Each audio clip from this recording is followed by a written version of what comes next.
selain hanya nama-Mu, ya Allah.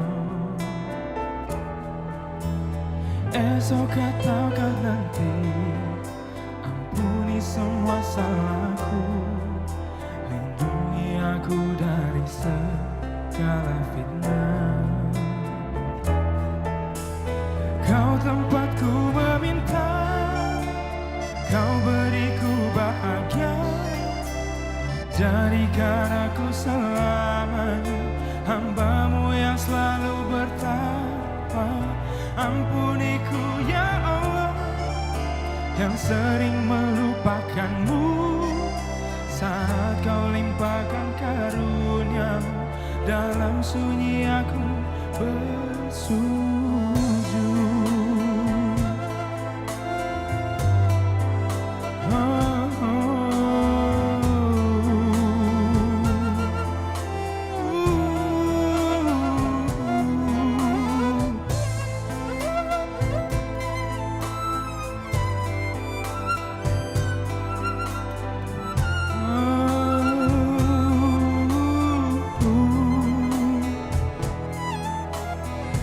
Esok ataukah nanti, ampuni semua salahku, lindungi aku dari segala fitnah. Kau tempatku meminta, Kau beriku bahagia, jadikan aku selamanya hamba-Mu yang selalu bertakwa. Ampuniku ya Allah, yang sering melupakan-Mu, saat Kau limpahkan karunia-Mu, dalam sunyi aku bersujud. Kau tempatku meminta, Kau beriku bahagia, jadikan aku selamanya hamba-Mu yang selalu bertakwa. Ampuniku ya Allah, yang sering melupakan-Mu, saat Kau limpahkan karunia-Mu, dalam sunyi aku bersujud.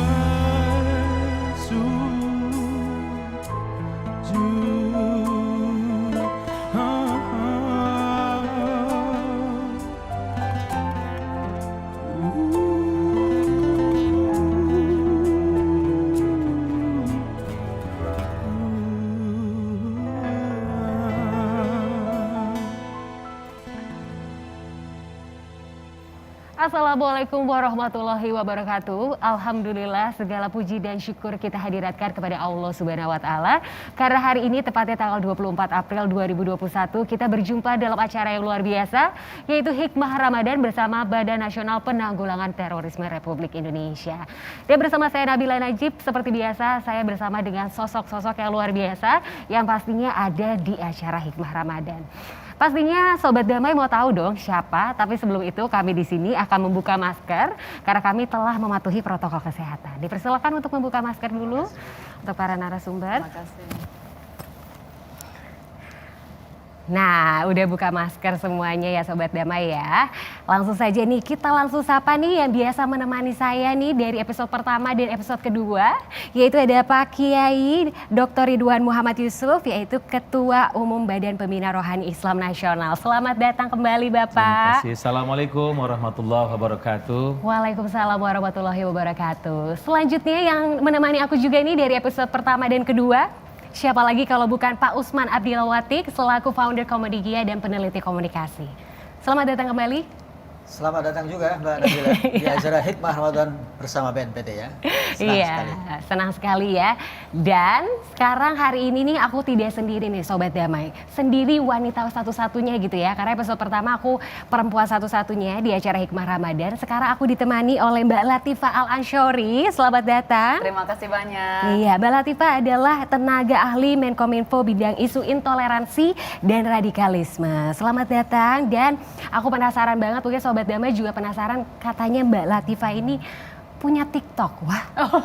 Iya, nama handle TikTok saya @latifaansori. Di situ pada dasarnya kita mau having fun aja ya, santai-santai. Tetapi itu juga menjadi platform saya menyebarkan informasi bagaimana kita bisa melawan intoleransi dan radikalisme. Wah, mau tahu dong ya kelanjutannya kayak gimana nih? Berarti TikToknya bukan sembarangan joget-joget doang, tapi punya makna nih Sobat Damai. Nanti kita akan gali, tapi sebelum itu pasti Sobat Damai juga penasaran nih sama tema kita pada hari ini.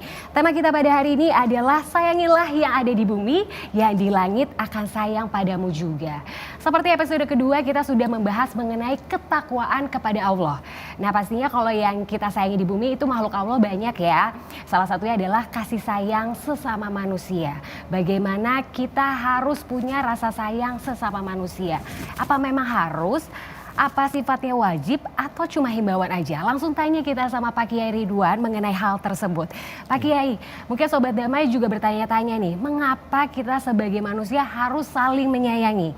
Dan sifatnya itu dalam hukum Islam wajib atau cuma himbauan aja? Dipersilakan untuk menjawab. Terima kasih Mbak Nabil. Iya. Assalamualaikum warahmatullahi wabarakatuh. Waalaikumsalam.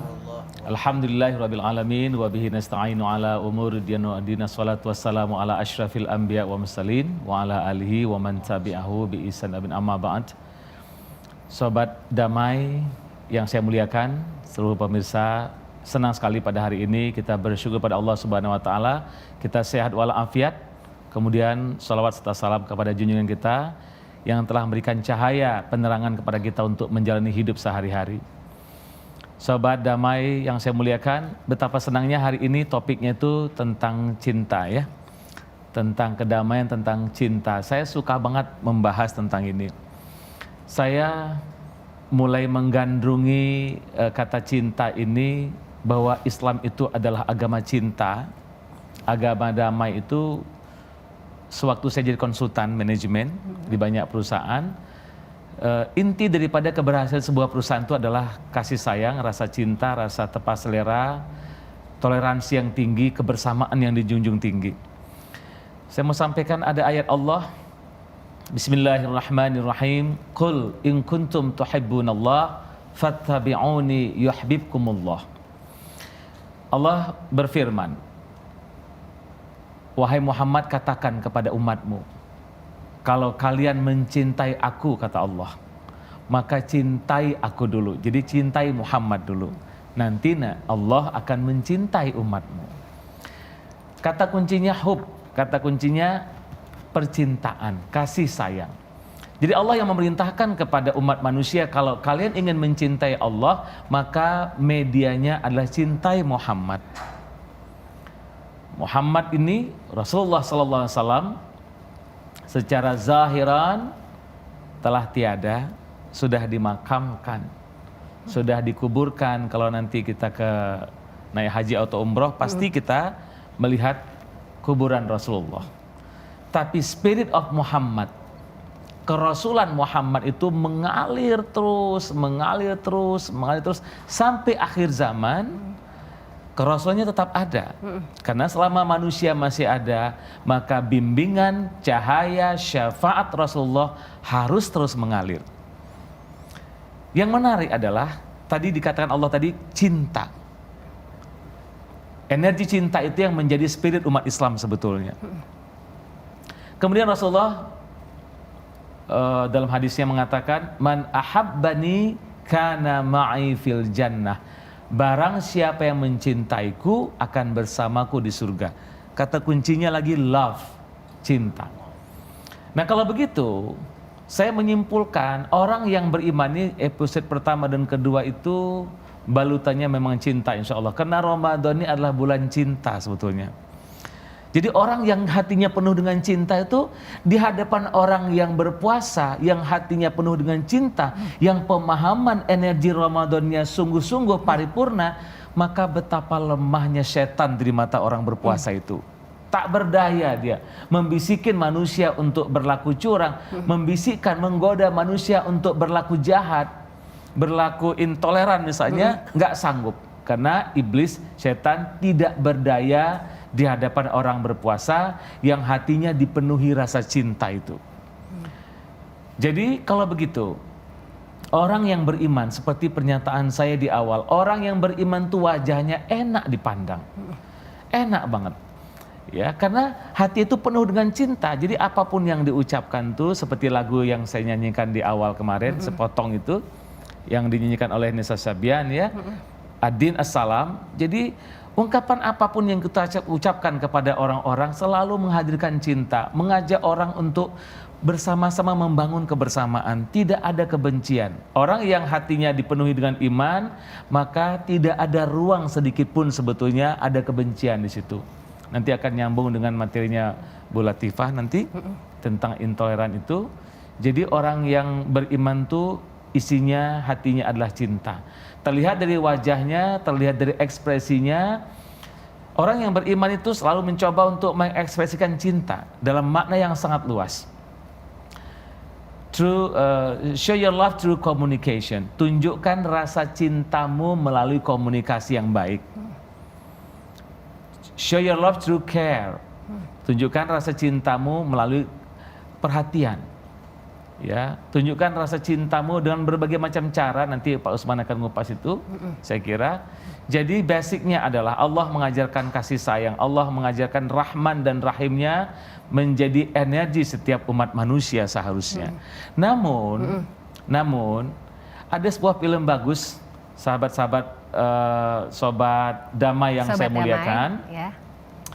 Ada film lama judulnya Mary. Itu film kapal ada kapal bagus, tapi setiap orang yang membeli kapal itu mati semuanya. Kenapa tuh Pak? Karena ada setan di situ. Oh ya.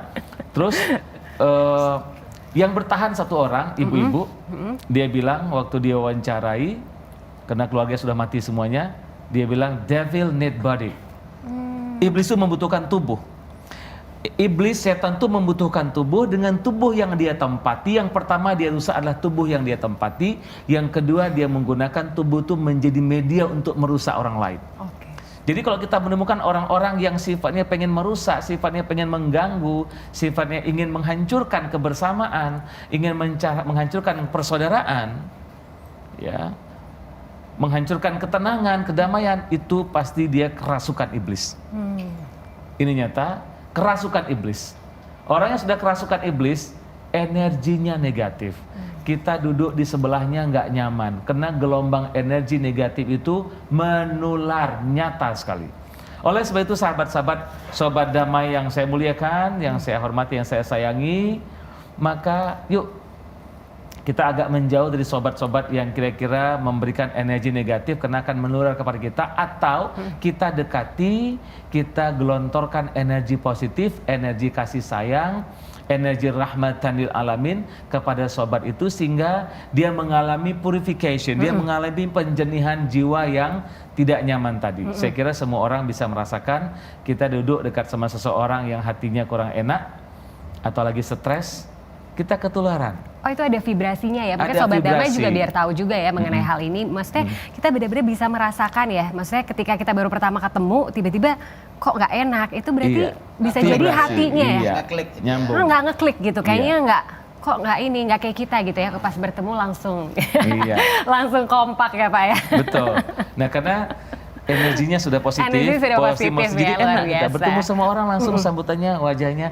Bahkan saya sering sekali di rumah masing-masing taruh cermin di mana-mana, cermin. Kemudian kita pulang dari kantor, kita lihat wajah kita, wajah kamu masih wajah neraka ini, wajah iblis nih. Ini serius ini.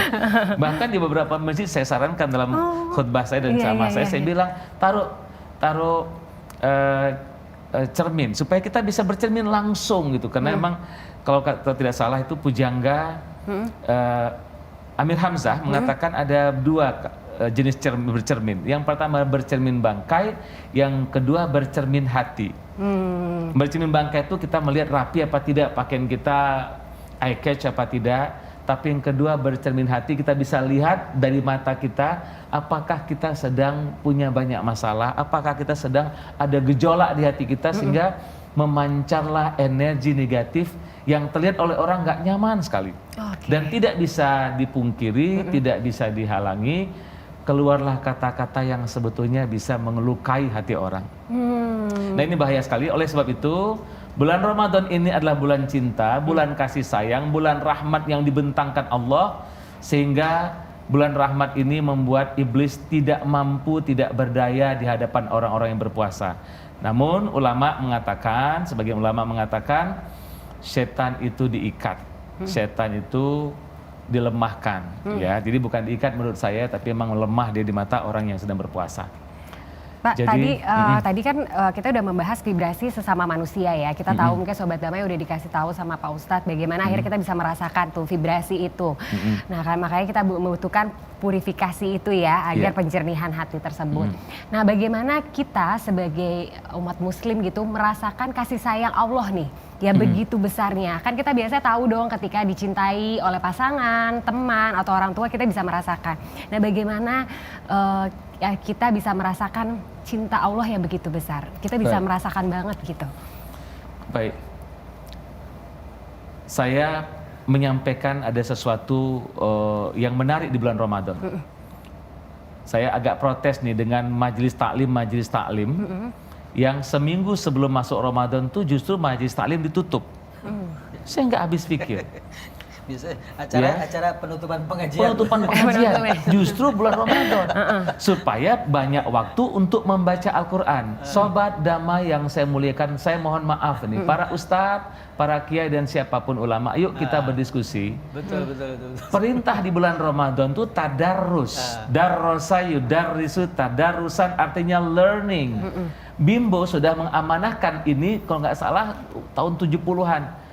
Tadarus artinya memahami kitab suci. Tapi kok orang tidak mencoba memahami isi kitab suci, sehingga the spirit of Al-Quran, konten, isi, the secret of meaning Al-Quran tidak ditemukan orang yang sedang berpuasa. Dia hanya sibuk membaca hijaiyahnya. Bismillahirrahmanirrahim. Tabarakalladzi biyadihil mulku wa huwa ala kulli syai'in qadir. Alladzi khalaqal mauta wal hayata liyabluwakum. Dihitungnya huruf, 1 huruf, 2 huruf, 3, kemudian 1 huruf ketemu. Baca bismillah ada 19 huruf, kali 10, 190 kebaikan. Malaikat mengantar, ya Allah, itu Ustadz Usman baca bismillah 190 pahala. Itu betul ada hadis memang iya, tapi hanya mengejar kebaikan 10 dari 1 huruf itu kecil sekali. Kenapa kita tidak minta, ya Allah, bukakan pintu rahasia, kalimat yang kubaca ini berikan aku berjuta makna. Maka saya bilang kemarin, di bulan Ramadan boleh kita nonton, bagus nonton film. Kemarin santri-santri saya ajak nonton film Godzilla vs Kong. Wah.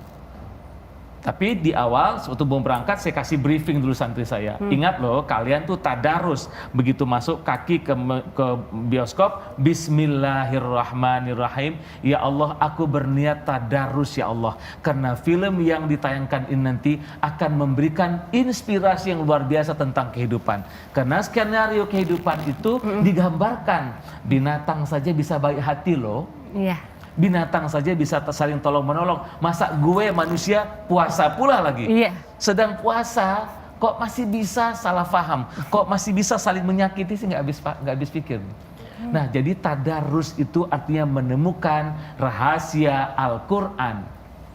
Sobat Damai yang saya muliakan, saatnya kita mencoba untuk lebih membongkar, kita out of the box berpikirnya. Jadi kita rajin membaca Al-Quran demi huruf yang kita minta untuk dapat pahala, silahkan. Tapi lebih jauh lagi, pastikan di bulan Ramadan Al-Quran ayat demi ayat nuzul pada jiwa kita.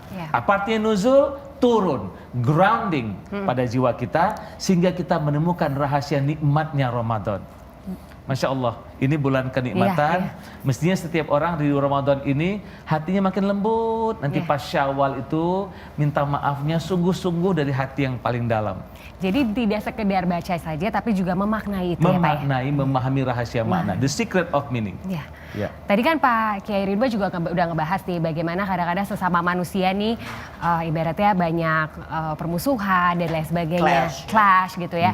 Nah ini gimana nih Pak Usman nih, kalau dari segi komunikasi nih, hambatan apa sih yang sering terjadi sampai akhirnya ada hambatan-hambatan nih ketika berkomunikasi dengan yang beda ras, agama, atau misalnya adat istiadat, itu bagaimana tuh Pak? Jadi, Hambatannya Pak Kiai, apa aja? Terima kasih Pak Nabila. Tadi Pak Kiai cerita katakan cinta dengan komunikasi ya. Iya. Kalau kasih bunga boleh Pak Kiai ya. Katakan cinta dengan bunga. Iya. Iya. Jadi ada dua hal yang harus kita perhatikan. Karena relasi dengan manusia itu kan hidup di alam komunikasi ya. Menjaga relasi. Itulah interpersonal communication ya. Kita mudah tersinggung, bahkan agak miris juga loh. Habis sahur tawuran antar kampung. Nah itu Ada dia. ya? Iya. Pakai petasan gitu. Iya. Loh, ini Ramadan kok tidak dijaga seperti Pak Kiai tadi bilang, jaga Iya. marhamah, saling mengasihi, saling tolong menolong, saling tepo seliro itu ya. Yang pertama penyebabnya adalah ego ya. Jadi lapar ego istilahnya. Karena manusia itu harusnya kan membangun komunikasi dengan paling baik, bukan baik ya. Wa qul li ibadi yaqulul lati hiya ahsan, kata Allah ya. Katakanlah kepada manusia perkataan yang paling baik, bukan baik, paling baik. Kalau kita misalnya dihina kan bawaannya pengen balas menghina juga kan? Iya. Sobat damai begitu ya, kecenderungannya orang. Tapi kalau sahabat damai enggak deh kayak Pak. Oh enggak. Karena damai terus. Betul, damai terus. Maksudnya fenomena di luar sana ya, di luar sana. Di luar sana. Karena kalau kita dihina, kita termotivasi untuk balas menghina. Padahal kita diperintah paling baik ya. Misalnya dihina A misalnya, alhamdulillah, mudah-mudahan saya tidak seperti itu ya. Jadi maksud saya kemampuan menahan diri. Kan puasa kan bahasa Sanskerta, bahasa Indonesia menahan diri. Hampir semua akhlak baik di muka bumi ini itu selalu membutuhkan prasyarat mampu menahan diri. Maka kalau puasa nggak mampu menahan diri ya gagal dong puasa ya. Itu satu ya. Jadi komunikasi relasi antar manusia itu dibangun atas dasar komunikasi yang paling baik, kata-kata kita. Yang kedua, jangan lupa sobat damai sekalian, ketika kita ngomong itu ada yang namanya hidden enemy ya, musuh tersembunyi yang dalam komunikasi disebut antagonizer. Atau ada kata-kata tertentu yang menurut kita baik, tapi dipersepsi oleh lawan bicara kita sebagai hal yang membuat dia tersinggung. Ngomong gitu aja dia tersinggung, padahal udah baik. Betul, menurut kita maknanya positif, tapi dimaknai lain oleh orang di seberang sana. Maka untuk menghindari antagonizer ini harus dipahami yang diajak bicara itu latar belakangnya seperti apa. Dari ras mana dia, dari suku apa misalnya. Itu penting untuk menghindari kelas tadi. Tawuran antar kampung kadang-kadang kan hanya ejekan sepele kan? Iya, iya. Lu mah kampung lu jorok misalnya ya. Tersinggung dia. Kenapa? Tidak dipahami dulu latar belakang kampung tersebut. Tapi bisa jadi misalnya orang yang dari kampung lain bilang kampung lo jorok, dia tidak masalah. Nah, di Al-Quran kalau itu bicara bisa begitu. akhlak. Kenapa betul. bisa begitu? Bisa dua orang yang sama. Nah, ditafsirkan berbeda. Bisa ditafsirkan berbeda betul. gitu. Makanya panduannya di sama. Al-Quran itu detail, Mbak Nabila, Mbak Latifah dan Mbak Kiai. Detail sekali.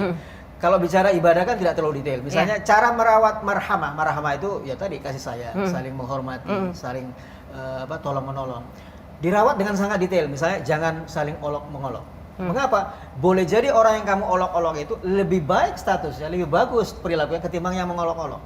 Jangan menyebarkan desas-desus. Ini nggak perlu penafsiran. Ini udah konkret banget kan? Jangan menyebarkan kejelekan orang lain, bergibah tadi ya, membicara orang lain. Kemudian jangan lagi memanggil dengan gelaran-gelaran buruk. Masih ingat Pilpres kemarin? Ada kelompok ini dan kelompok itu. Gelarnya gelar buruk kan? Ini dilarang oleh Al-Quran. Apa artinya?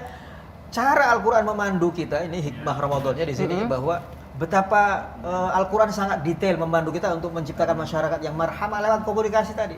Mengolok-olok, jauhi. Menyebar desas-desus, jauhi. Kalau ngomongin perilaku orang baik, bagus untuk jadi contoh. Tapi kalau misalnya ngomongin kejelekannya, bisa jatuh ke fitnah kan, dan fitnah itu omongan. Jadi maksud saya, kenapa orang gampang tersinggung harus dipahami dulu. Jangan sampai permusuhan itu dipicu oleh satu kata. Ingat, hurufnya 6 huruf saja, MONYET misalnya. Bisa jadi orang membuat tersinggung sangat luar biasa ya. Tapi bisa jadi orang lain malah tertawa. Malah tertarik. Kenapa? Sudah ada tadi Mbak Nabila sudah mencontohkan, kenapa kita nggak bermusuhan di sini? Iya. Karena sudah ada persamaan batin kita, sudah ada persamaan makna dengan kata-kata yang kita ucapkan. Tapi dengan orang lain tidak. Jadi maksud saya, saran saya, sobat damai sekalian, agar kita menciptakan marhamah di antar sesama, bukan cuma seagama, tapi di lain agama juga, di lain ras juga, adalah memilih kata yang memang membuat kita saling menghormati, tidak melontarkan kata-kata polokan, ejekan, desas-desus, ataupun gelar-gelar yang meruntuhkan martabatnya. Jadi orang itu lapar ego gampang terpicu, martabatnya kan. Muka saya mau taruh di mana ini? Kalau saya tersinggung kan gitu, terpicu ya. Jadi harus dipelihara. Ingat, marhamah itu bisa dipelihara dengan komunikasi yang paling baik, bukan baik ya, paling baik. Berarti bisa dibilang alat komunikasi berarti salah satu Alat untuk merawat masyarakat dan yang saling menyayangi menghormati. Tidak bisa tidak, baik verbal maupun non verbal. Lebih efektif mana nih Pak? Verbal apa non verbal? Biar diberitahu nih sama sobat baik, damai. sobat damai sekalian. Manusia ketika berkomunikasi melibatkan 3 unsur. Ada unsur mood. Kalau ngobrol moodnya jelek, bawaannya mau ngamuk aja kan. Ada unsur bahasa, ada unsur body language ya. Nah, manusia itu kadang-kadang bisa dipahami lebih bagus ketika body language-nya juga saling santun ya, saling menghormati. Itu bisa jauh lebih bisa dipahami oleh orang-orang ketimbang verbal. Boleh jadi saya senyum nih, tapi hati saya bilang lain kan. Maksud saya antara kata dengan body language harusnya seirama. Ada orang senyumnya, kok senyumnya sinis sih? Karena raut mukanya mungkin tidak di-manage dengan linear dengan senyumnya gitu kan. Jadi maksud saya verbal dan non verbal yang paling baik. Tampilkanlah bahasa verbal dan non verbal yang sinkron gitu ya. Sehingga diterima oleh orang yang Anda ajak bicara. Tapi bagaimana nih kalau misalnya memang dasar mukanya memang misalnya judes gitu. Iya, maksudnya kadang-kadang gitu ya sobat damai. Pertanyaannya Mbak Nabila ini kayak pertanyaan bajai ya. Cuma dia sama Tuhan yang tahu belok. Betul. Kalau mukanya gimana? Karena di satu kesempatan ada seorang penceramah itu istilahnya terganggu dengan deretan paling depan. Ada jamaah deretan paling depan yang mukanya mencibir. Mencibir terus ya. Selesai ceramah, si penceramah ini Pak Kiai nanya ke panitia, itu yang di depan siapa? Kok dia nggak suka sama ceramah saya? Enggak Pak, yang mana? Itu yang tadi duduk depan, mencibir terus. Memang mukanya dari sono Pak. Itu donatur tunggal kita. Donatur tunggal itu. Memang betul, ada juga orang yang seperti itu ya. Artinya tidak bisa dijustifikasi. Kalau mukanya begini berarti dia sinis. Enggak juga ya, tidak selamanya seperti itu. Biarpun kadang-kadang tidak sinkron juga ya, mungkin karena memang dasar mukanya seperti itu. Tapi setelah tahu dia donatur, berarti langsung tidak masalah ya Pak? Oh iya maaf, makanya mukanya dari sono. Oh iya. Kan ada juga, kita tidak bisa menggugat. Tapi kalau bukan donatur Pak? Kalau sama juga, karena mungkin kita bisa dipilih. Kan wajah kita nggak bisa milih kan, gitu. nggak bisa milih. Iya. Ya mukanya ya masalahnya itu ada orang yang memang pas diem memang mukanya misalnya jutek gitu atau judes. Contoh konkret gitu ya. Mbak Nabila, ada tokoh elit di negeri ini dihina bisa-bisa. Kenapa? Pilihannya bisa berapa kalau dihina? Marah bisa kan? Bisa. Pilihannya bisa terima bisa kan? Nyuekin juga bisa kan? Tapi tokoh ini pilih memaafkan. Luar biasa. Wal'afina 'anil nas, begitu Pak ya? Memaafkan manusia itu sangat disayangi Allah. Jadi kita ini kadang-kadang giliran minta mau yang banyak, begitu disediakan yang banyak, milih yang sedikit. Apa dampaknya kalau kita disayang Allah?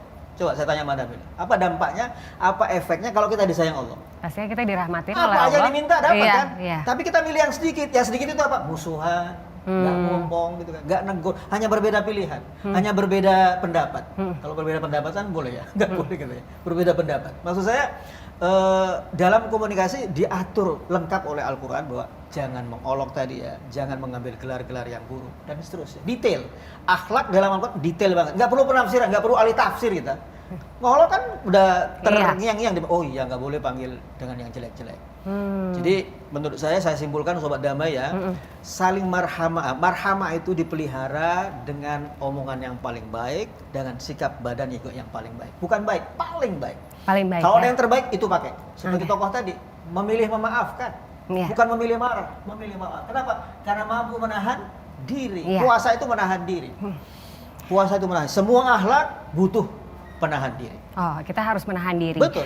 Dan begitu pula ketika kita membangun ini hubungan gitu ya, agar Relasi, tidak relasi gitu ya. Kita jangan sampai akhirnya terjadi yang kemarin kita pernah bahas, sampai akhirnya terjadi isu-isu intoleran. Betul. Nah, mau ngomongin soal isu intoleran nih sobat damai. Nih kan ada Mbak Latifah nih ya kan, ahlinya nih isu intoleran dan radikalisme. Peran perempuan, kan tadi ini secara general nih dari Pak Usman udah dijelasin. Peran perempuan dalam isu intoleran dan radikalisme itu seperti apa? Bisa dikasih tahu nggak? Jadi ketika kita membicarakan peran perempuan dalam isu intoleransi, kita harus tahu bahwa peran perempuan dalam percakapan komunikasi keseluruhannya itu biasanya adalah penjaga, pengayom, penggiring. Oh Mbak, kita kan pasti suka ya kalau Ramadan gini kita sebut ghibah. Kalau sudah selesai Ramadan kita namanya gosip. Iya kan? Iya. Karena Gosip, ya? iya, karena perempuan punya kemampuan berbicara lebih banyak daripada laki-laki. Makanya kalau bapak-bapak mungkin ngerasa aduh ibu ini cerewet sekali, begitu kan? Tetapi dari situlah perempuan-perempuan punya kemampuannya untuk menggiring opini di belakang. Di belakang makanya. Di belakang layar. Makanya ghibah, gosip itu penting. Iya. Untuk tidak dilakukan selama Makanya Ramadan. akun-akun itu banyak followersnya tuh, akun gibah itu di Instagram ya. Karena itu ya. langsung kita pengen EEB ngobrol. katanya. EEG. Apaan tuh? Mak-mak gibah katanya. Oh, mak gibah. Bukan mak gosip lagi ya, Ramadan. Dan bukan masalah gibah doang nih, yang masalah radikalisme aja deh. Teror kemarin kita ngobrol sama Pak Prof betul. Irfan gitu. Bahkan bisa jadi otaknya. Itu gimana? Berarti perempuan bisa yang katanya dianggap lemah gitu. Selama ini Sobat Damai kan mungkin banyak yang menganggap perempuan lemah, tapi malah bisa menjadi otak dari pelaku. Jadi memang ada riset kalau perempuan itu pun dalam beberapa pertandingan dengan laki-laki, perempuan bisa mengungguli. Begitu kan. Hanya kalau kita melihat dalam perkembangan zaman, itu satu-satu dulu. Pertama mungkin manajemen perusahaan dulu, lalu di bidang nuklir, di bidang media, lalu masuklah ke bidang terorisme. Satu persatu. Sebagai perempuan, saya menjadi dilematis sebenarnya ketika mengetahui ada terorisme yang perempuan ya. Di satu sisi kayak, wah kok perempuan gitu, kayak ingin membanggakan kita yang bergender perempuan itu suci, bukan laki-laki yang sudah menjadi pelaku terorisme sebelumnya. Namun di sisi lain pun kita melihat bahwa oh ini bukti perempuan sekarang sudah mampu dan sudah dianggap oleh yang lain dalam komunitas mereka yang radikal juga yang melakukan aksi terorisme sebagai orang yang diperbolehkan untuk melakukan aksi. Bukan berarti saya mendukung aksi tersebut Nah, kembali ke peran sebagai perempuan, perempuan itu lebih mau berjuang dalam arti mengorbankan dirinya ketimbang gender sebelumnya. Dan ini kita sudah banyak tahu ya, karena perempuan lebih menggunakan hati. Begitu. Dan disitulah perempuan banyak yang kejadian yang sebelum ini ada yang di Makobrimob itu lone wolf. Karena banyak sekali juga perempuan ketika sudah merasa yang lain nggak bisa melakukannya, saya saja. Kayak gitu kan. Maka dia mengambil langkah untuk maju. Untuk maju melakukan segala hal. Jadi tidak hanya dalam isu intoleransi juga ya dan radikalisme saja, tetapi dalam banyak hal tentu kita melihat banyak praktek di sekeliling kita, perempuan akhirnya udahlah saya aja yang bereskan. Apakah di titik tertentu perempuan yang punya jiwa superioritas juga, Mbak Latifah? Kalau merasa saya superior kalau dia melakukan hal-hal yang tidak bisa dilakukan oleh laki. Kalau menurut saya itu kembali ke tipe perempuannya. Ada alpha female biasanya, alpha female. Jadi dia bisa menganggap oke, saya mau melakukan ini karena saya bisa melakukannya, sehingga mungkin terlihat sama orang lain itu kayak superior seperti itu sih menurut saya. Berarti cenderung orang-orang yang akhirnya mudah terpapar nih sama isu-isu intoleran itu berarti alpha female termasuk? Tidak juga. Iya kan alpha female. Belum tentu juga Mbak. Belum tentu ya? Belum Jadi, tentu juga. Karena kalau kita melihat, tentu kita tidak bisa menelisik psikologinya mereka yang sudah menjadi korban bunuh diri, bom bunuh diri itu ya. Tetapi kalau kita melihat mana sih yang rentan terkena intoleransi perempuan itu seperti apa? Menurut saya ada di dua tipe. Tergantung komunitasnya, yang kedua tergantung kesepian dirinya. Kalau tadi sudah ngomongin soal bulan kasih sayang, sebenarnya saya juga pengen ditanyain gitu loh soal bulan kasih sayang gitu. Kok bulan ini tuh saya nggak dapat coklat gitu loh ya? Kok cuman Februari doang gitu kan? Tetapi di situ kalau kita mau ngomongin soal komunitas, ada percakapan lama, kalimat lama yang mengatakan bahwa lihat 5 temanmu, maka kamu bisa dibaca seperti apa orangnya, seperti itu kan. Nah, ketika kita melihat perempuan itu seperti apa dalam menanggapi isu-isu intoleransi dan radikalisme, kita juga bisa melihat ini teman-temannya siapa, apakah dia mempengaruhinya, teman gosipnya siapa, teman gibahnya siapa, hal-hal seperti ini. Dia membagi kasih sayang, heart to heart dengan siapa, sehingga terbentuk ide bagaimana pemerintah itu semestinya suaminya, bagaimana agama semestinya, bagaimana berinteraksi dengan orang lain semestinya, dan akhirnya apabila dia sudah berkeluarga, dia menularkannya kepada suaminya dan anaknya. Atau bisa saja dia malah menuruti suaminya karena pemahaman suaminya, lalu dia menurunkannya lah ke teman-temannya yang lain atau anak-anaknya. Jadi peran perempuan tidak boleh diabaikan. Iya, Peran perempuan tidak optimalisasi. bisa diabaikan. Iya, makanya kan selama ini kan kita tahu kalau misalnya dianggap perempuan lemah, ya ibaratnya diem, Apa tadi, manut perempuan gitu ya. lemah? Ya dianggapnya gitu ya, maksudnya stereotip kan, maksudnya perempuan Ya, lemah, stereotype. segala Padahal macam. tidak betul ya. Padahal tidak betul sama sekali ya Sobat Damai, ternyata Tapi malah kalau bisa jadi pemicu penggerak. pertengkaran rumah tangga, lelaki atau perempuan? Biasanya perempuan. Kira-kira yang minta maaf banyakan siapa, Pak? Iya, iya. Kalau secara orang. Sama-sama aja ya. Lapar ego masing-masing. Nah, jadi kalau Biasanya. lalu tadi kalau ngomongin yang soal kesepian. Kesepian, nah itu gimana tuh? Kalau yang soal kesepian ini tidak hanya kita ngomongin perempuan sebagai perempuan gender saja ya, kita bisa masuk ke layer umur berapa. Apakah dia generasi Z atau milenial seperti saya? Saya sih pengennya ngaku generasi Z, Mbak ya. Iya. Tetapi mohon Bukan maaf generasi milenial. ZA ya? Apa Z. itu? ZA Apa Pak yang ZA? pelaku mabes kemarin. Wah bukan, alhamdulillah milenial aja Pak, gitu kan.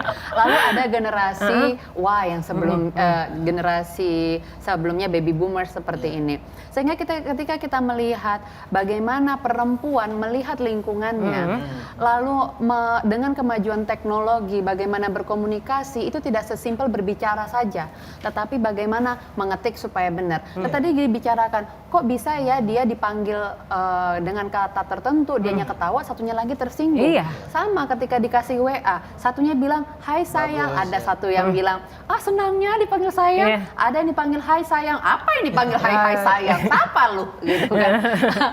Hal-hal seperti ini juga memerlukan soft skill yang banyak sekali untuk menjaga bagaimana kita perempuan itu bisa bersama-sama membangun dan menjauh dari kubangan intoleransi yang akhirnya mengarah ke radikalisme. Ketika perempuan kesepian, dia bisa saja cenderung malah mencari sesuatu yang lain untuk merasa dirinya itu fulfill atau feeling whole atau merasa terpenuhi. Dan merasa terpenuhi itu bisa dengan banyak cara. Bisa dengan bekerja terlalu banyak. Iya.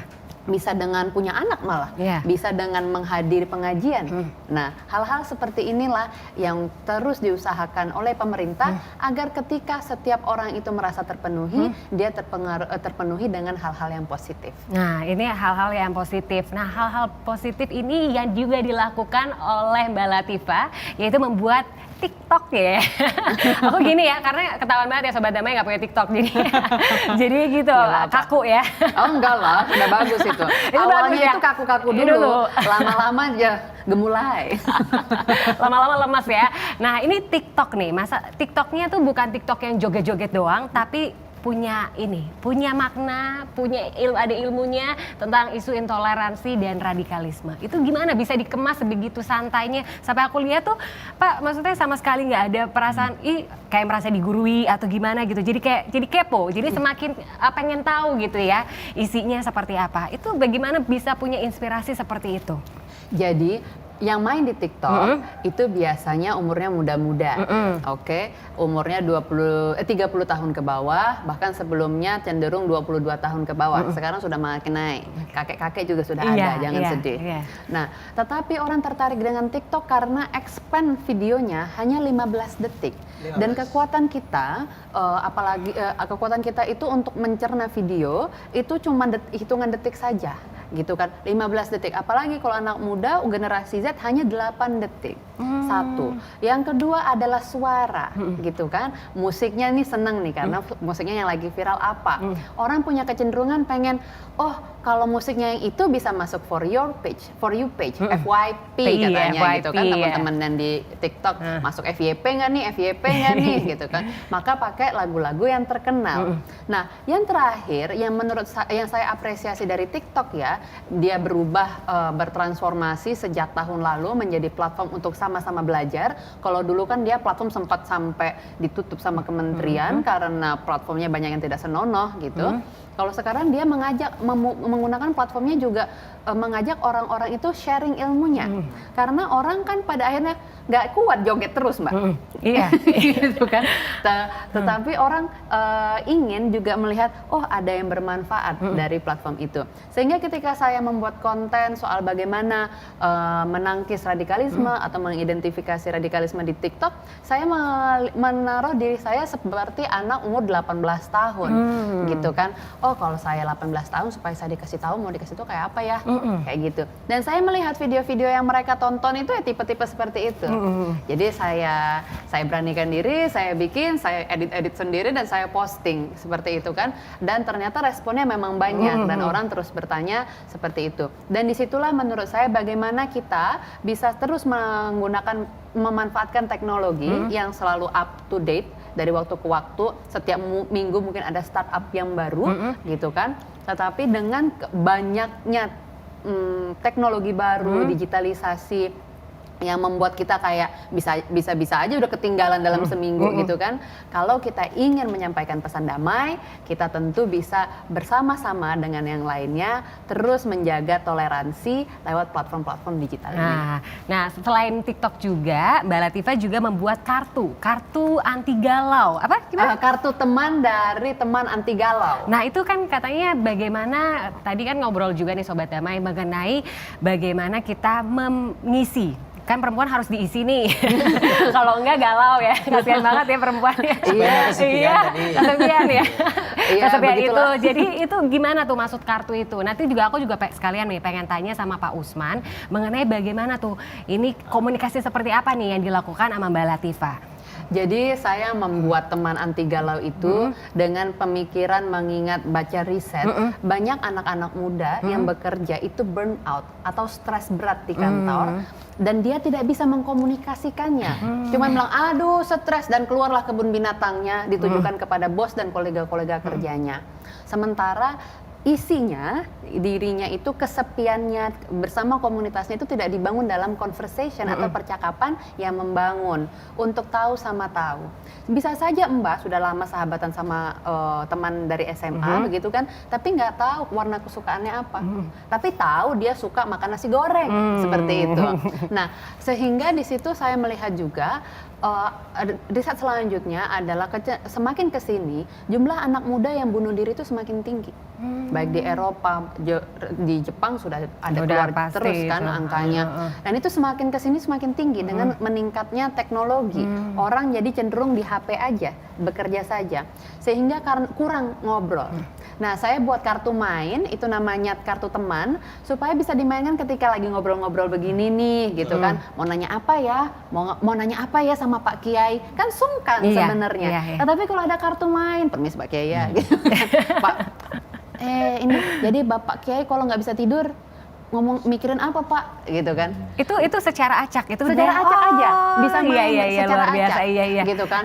Terus misalnya bisa ngumpul juga sama bule-bule nih, gitu kan? Waduh nggak bisa ngerti bahasa Inggris tapi pengen kelihatan keren nih, gitu kan? Kocok. Oh, what movie do you like? Seperti itu. Sehingga di situ tidak hanya kita bisa mendengar orang lain menanggapi, dan kita pun bisa menanggapi pertanyaan, sehingga kita bisa merasakan, oh ada yang keluar dari diri ini, mengekspresikan senang gitu kan. Tadi tadi Pak Usman bilang ada percakapan verbal dan non verbal. Ketika kita bermain kartu seperti itu, dan saya sudah tes dengan banyak teman ya, sudah available juga untuk dibeli. Semuanya pada happy. Jadi ekspresi jawabnya itu Pak selaras dengan ekspresi non-verbalnya. Sinkron ya? Sinkron, nggak kayak ngomong I love you. Kan nggak cocok Mbak. Nggak mungkin juga kita ngomong I hate you.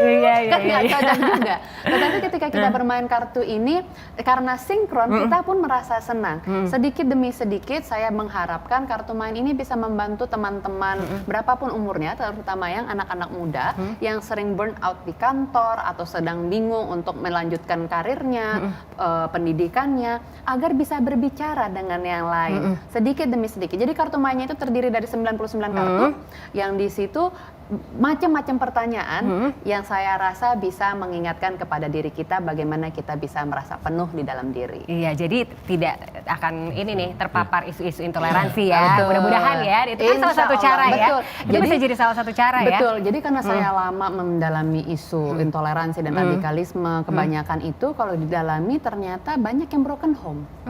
Ada masalah dengan keluarga. Membicarakan masalah keluarga dengan orang lain biasanya tabu. Iya.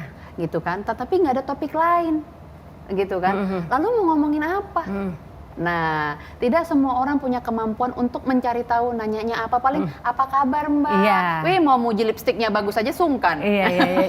Tapi main buka kartu, ngelihat, wah apa yang bikin kamu baper, gitu kan. Oh ternyata saya yang bikin baper tuh kalau nggak dapet parkiran, misalnya seperti hal-hal seperti ini. Berarti Pak Ya, bisa betul. dibilang ini kartunya juga sinkron secara misalnya verbal non verbal, tapi hati juga ya Pak? Benar. Jadi Itu kenapa bisa sampai seperti itu Pak? Bisa memang banyak cara Jujur ya, itu. bagaimana salah satu cara sudah dipraktekkan Iya. oleh Mbak Latifah dan teman-teman ya di dalam menciptakan nama TikTok tadi ya, kemudian kartu juga ya, improvisasinya banyak.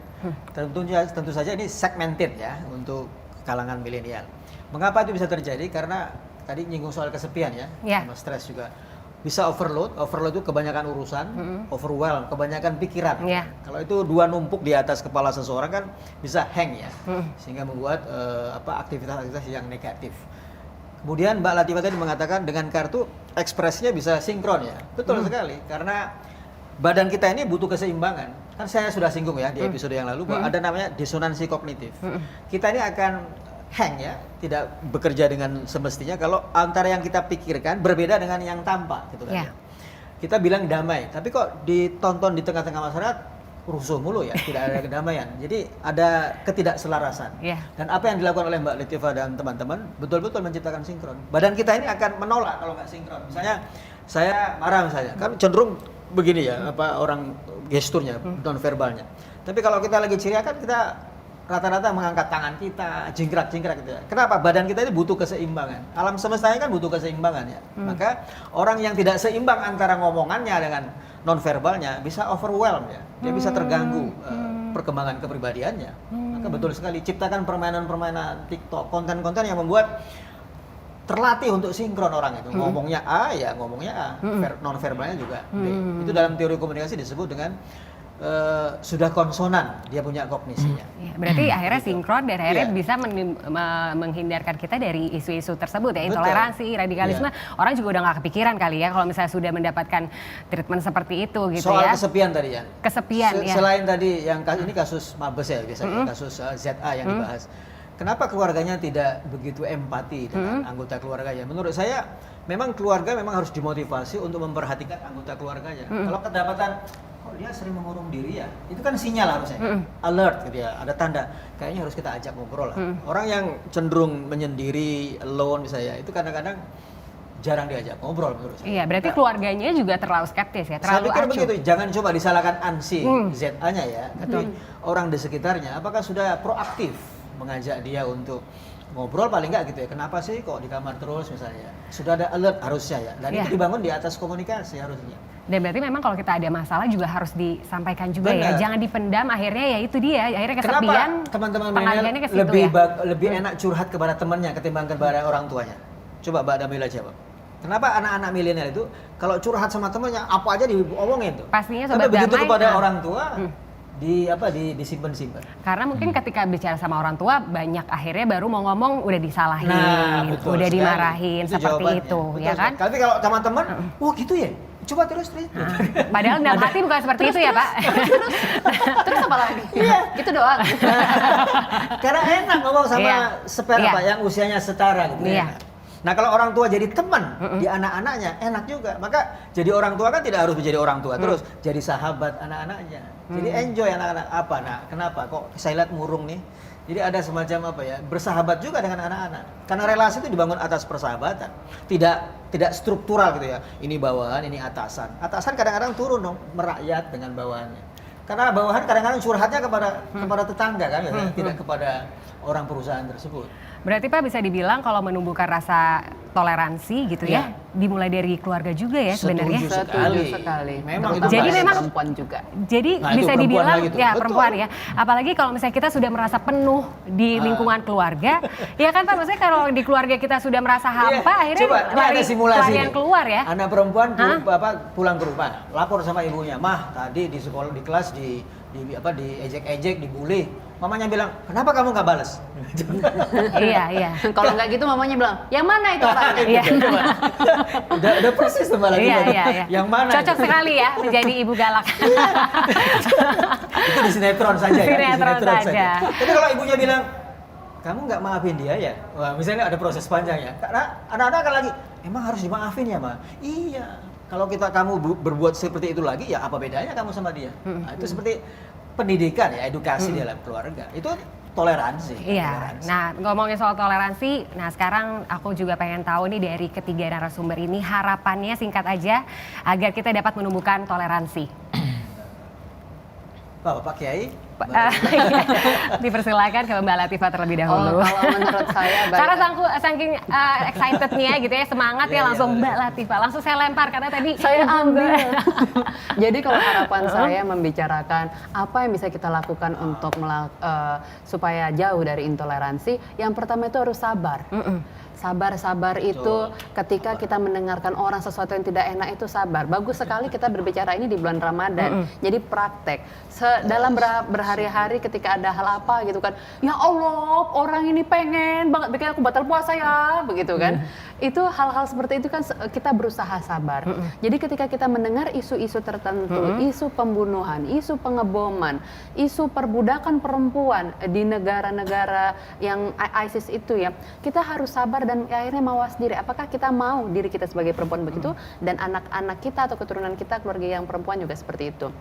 Dan kalau yang pertama itu sabar, yang kedua saya tentu menyarankan agar perempuan-perempuan itu bergandengan tangan bersama-sama membangun kayak kita nih, membangun perempuan yang lainnya untuk kuat membawa hal-hal dampak positif di wilayah kita. Iya, sehingga jadinya semakin kuat ya perempuan-perempuan, tapi kuatnya lebih ke hal yang positif. Betul Jangan sampai sekali. kita tersenggol isu-isu intoleransi dan radikalisme ya. Amin. Karena yang penting adalah perempuan itu saling menyemangati satu sama lain, karena jangan sampai ada iri-iri sama perempuan ya. Woman supporting woman ya, jadi jatuhnya ya. Setuju. Nah, oke, pesan dan harapan lagi nih Pak Usman dan Pak Kiai Ridwan. Siapa dulu nih? Pak Kiai Ridwan dulu deh kalau gitu. Baik. Sebagaimana kita sampaikan tadi mengenai Ramadan bulan rahmat, Ramadan bulan kasih sayang, mestinya kita tahu diri ya bahwa kita ini dicintai Allah. Orang yang dicintai itu hatinya penuh dengan rasa cinta, ya, bukan hatinya kosong ya. Kemudian Rasulullah itu sang pangeran cinta yang mengajarkan bagaimana kasih sayang kepada alam semesta, rahmatan lil alamin. Jadi seharusnya kalau kita mengerti bahwa kita ini orang yang beriman, ada kewajiban kita untuk menggali kedalaman iman itu yang akhirnya berbuah menjadi damai, berbuah menjadi kasih sayang, berbuah menjadi kepedulian. Jadi kalau kita asah terus rasa cinta itu, maka akan terpancar di wajah kita rasa kasih sayang dan kita pun jadi nyaman. Sekira itu kesimpulannya Terima yang kasih, bisa saya sampaikan. Demikian. Ya, silakan Saya. Pak Usman Saya juga selanjutnya. harus- Terima kasih Pak Kiai Boleh Ridwan. harap saya? Boleh, silakan. Pak Kiai tadi Sobat Damai nyinggung soal tahu diri. Ya. Kalau saya nggak banyak ngarep sama Sobat Damai ini ya. Satu saja, banyak-banyak self-examination ya, koreksi diri. Nggak usah panjang-panjang, cukup bertanya mulai dengan kata saya. Benarkah saya ini orang baik? Itu aja. Nanti yang jawab hati nurani. Hati nurani paling tahu. Kalau sudah jawab itu, pertanyaan selanjutnya adalah, kalau memang benar, apakah betul perbuatan-perbuatan baik saya ini untuk Allah?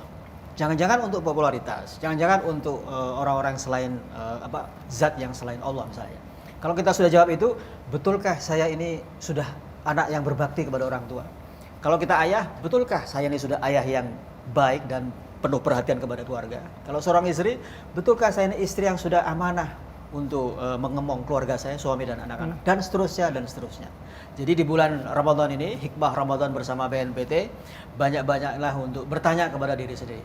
Karena biasanya cenderung orang yang bertanya kepada diri sendiri akan mengalami pertumbuhan. Bukan surviving, tapi thriving. Ya, amin. Luar biasa sekali ya dari 3 narasumber kita sudah mendapatkan harapan-harapan. Semoga dikabulkan juga di bulan suci Ramadan ini. Dan bisa diaplikasikan dan bisa mewujudkan Indonesia yang menjunjung tinggi Bhinneka Tunggal Ika. Amin ya Sobat Damai ya. Semoga bisa diaplikasikan dari lingkungan yang terkecil terlebih dahulu. Habis itu ke lingkungan yang lebih luas. Semoga seluruh masyarakat Indonesia bisa merasakan dampaknya dari menonton acara Hikmah Ramadan hari ini ya. Dan himbauan tadi dan pesan tadi, harapan tadi juga sekaligus menandakan berakhirnya acara Hikmah Ramadan. Jangan lupa saksikan Hikmah Ramadan bersama BNPT RI setiap Sabtu dan Minggu sebelum azan maghrib di BNPT TV dan Humas BNPT. Saya Nabila Najib pamit undur diri. Wabillahi taufiq wal hidayah. Wassalamualaikum warahmatullahi wabarakatuh. Waalaikumsalam.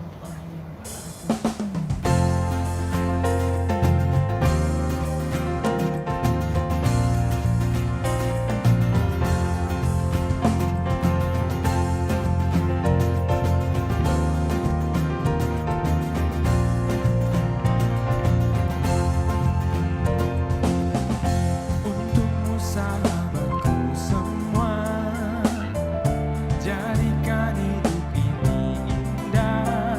Kita butuh hal yang baik dari hati, itulah sesuatu yang abadi. Kita semua ini sama, satu tujuan dan harapan. Hidup damai, satu hati, satu jiwa, takkan pernah bisa dipisahkan.